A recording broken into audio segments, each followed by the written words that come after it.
Hello viewers, welcome to Manjira's kitchen. నేను మీ మంజీరానండి.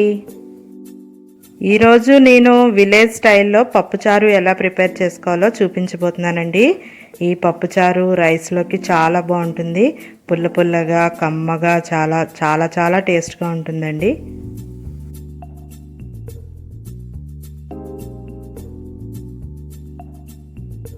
దీనికోసం ముందు మనము కందిపప్పు ఇలా ఒక కప్పు తీసుకొని కుక్కర్లో వేసుకొని బాయిల్ చేసుకోవాలండి. ఒక 3-4 విజిల్స్ వేయించుకోవాలి.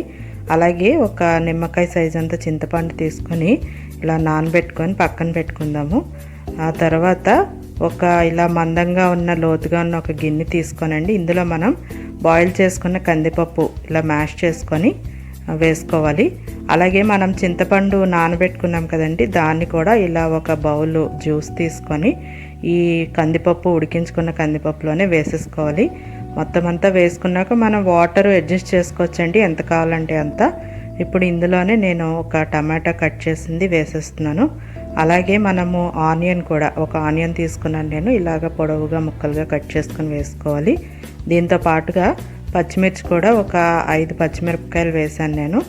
ఇవన్నీ వేసుకున్న తర్వాత ఇందులోనే మనం టేస్ట్కి సరిపడా సాల్ట్ వేసుకోవాలి.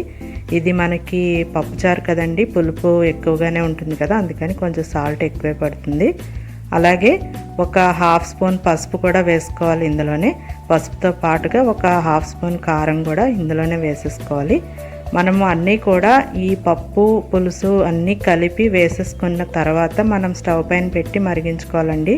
ఇలా అన్నీ వేసుకున్నాక ఒకసారి కలుపుకొని, ఇంకా మనకు ఒకవేళ వాటర్ కావాలనుకుంటే ఇంకొంచెం వాటర్ వేసుకొని దీన్ని స్టవ్ పైన పెట్టి మరిగించుకోవాలి.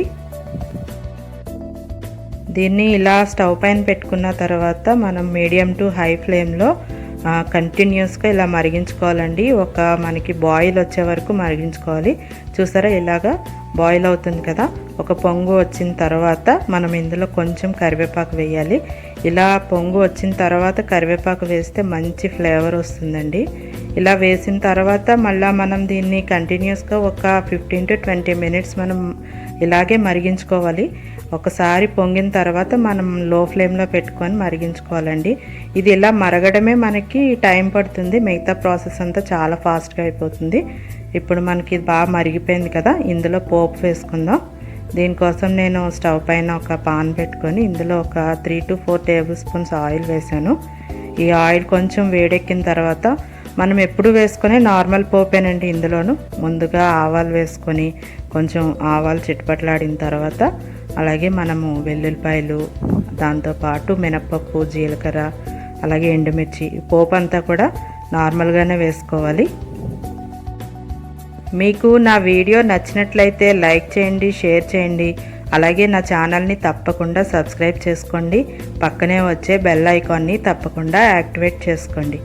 చూడండి, ఇలాగ అన్ని పోపు దినుసులన్నీ వేసుకున్నాక మనం ఇందులో ఒక 2 ఎండుమిర్చి కూడా వేసుకోవాలి.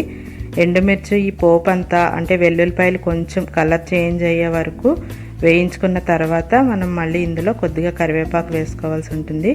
ఈ పప్పుచారుకి పోపు అనేది చాలా చాలా టేస్ట్ ఇస్తుందండి.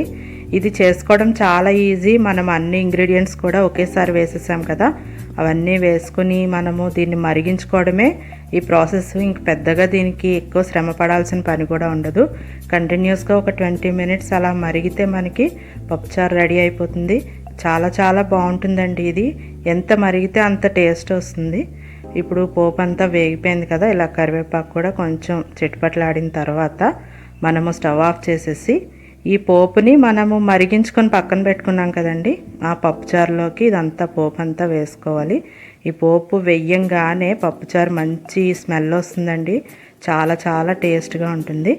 ఒకసారి పోపు వేసుకున్నాక అంతా కూడా బాగా కలుపుకుంటే మన పప్పుచారు రెడీ అయిపోయినట్టే. అంతేనండి, ఎంతో టేస్టీగా ఉండే మన విలేజ్ స్టైల్ పప్పుచారు రెడీ అయిపోయింది. దీన్ని విలేజెస్లో ఎక్కువగా చేసుకుంటారండి, చాలా టేస్ట్గా ఉంటుంది. మనము దీన్ని ఇలాగ సర్వింగ్ బౌల్లోకి తీసేసుకొని సర్వ్ చేసేసుకోవడమే. ఇది వేడివేడి అన్నంలో చాలా బాగుంటుంది. వడియాలు పెట్టుకొని తింటే సూపర్ టేస్ట్ వస్తుందండి. దీన్ని ఇలా మనం కొత్తిమీరతో గార్నిష్ చేసుకొని సర్వ్ చేసుకోవడమే. మీరు కూడా తప్పకుండా ట్రై చేసి మీకు ఎలా వచ్చిందో నాకు తప్పకుండా కామెంట్ చేయండి.